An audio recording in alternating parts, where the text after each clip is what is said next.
আটটার ব্রেকিং এবার এই মুহূর্তে যে খবরে নজর রাখতে হচ্ছে, আপনাদের জানিয়েছিলাম কিছুক্ষণ আগে যে আজকে কাদম্বিনীর মা বাবার দিল্লি যাওয়ার কথা রয়েছে। সেখানে একটি খুব মানে তাৎপর্যপূর্ণ ঘটনা এই কারণে দাঁড়িয়ে, কারণ এই রাজ্যের বুকে কোথাও বিচার না পেয়ে দিল্লির বুকে যাওয়া কাদম্বিনীর পরিবারের সঙ্গে জয়েন্ট ডক্টর ফোরামস তাদের প্রতিনিধি দল থাকছেন এবং এবার এই রাজ্যের গণ্ডি পেরিয়ে দিল্লি যেতে হচ্ছে কাদম্বিনীর মা বাবাকে ন্যায় বিচারের দাবিতে।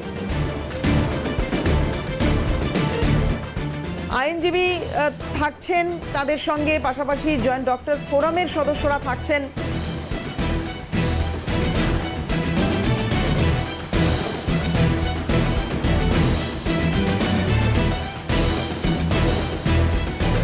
কাদের সঙ্গে দেখা করতে পারেন কাদম্বিনীর মা বাবারা, যারা ইতিমধ্যেই রওনা হয়েছেন দিল্লির উদ্দেশ্যে?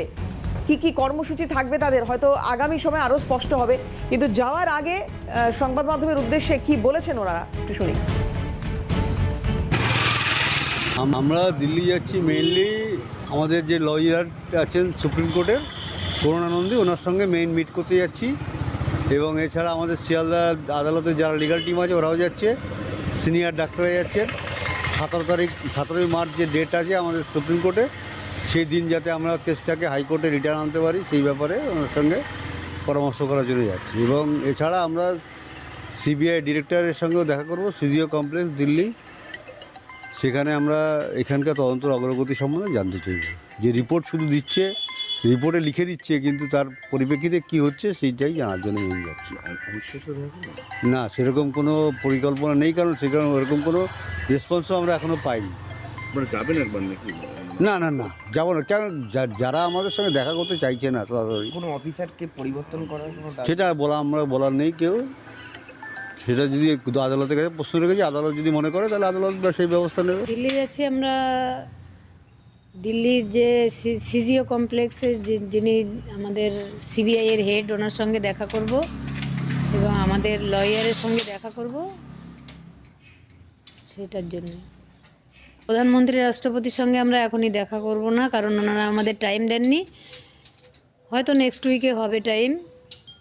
এখন আমরা ডিরেক্টরের সঙ্গেই দেখা করব, আর আমাদের কিছু লিগ্যাল কথাবার্তা আছে লয়ারের সঙ্গে, ওটার জন্যই যাচ্ছে। আমাদের মনে হয়েছে তদন্তটা একদিকেই হয়েছে, অন্যদিকে কোনো তদন্তই হয়নি। ওটার ব্যাপারেই কথা বলতে যাচ্ছি। সিবিআইয়ের বিরুদ্ধে কি কোনো অভিযোগ আছে? অবশ্যই আছে, হ্যাঁ, সিবিআইয়ের বিরুদ্ধেই আমাদের অভিযোগ। কি অভিযোগ করবেন কাকিমা সিবিআইয়ের বিরুদ্ধে? সিবিআই যেমন 5 দিনে পুলিশ যেটা করেছিল ওরা সেটাই করতে পেরেছে। তারপরে সন্দীপ এবং অভিজিৎ মণ্ডলকে যে ওরা ধরেছিল, চার্জশিট না দিতে পারার কারণে ওরাও ছাড়া জামিন পেয়ে গেছে। পরবর্তী চার্জশিট এখনও দেয়নি। কেসটার কি অগ্রগতি কোনো হচ্ছে না, আমরা কিছু বুঝতেই পারছি না। সেই জন্যই মেইন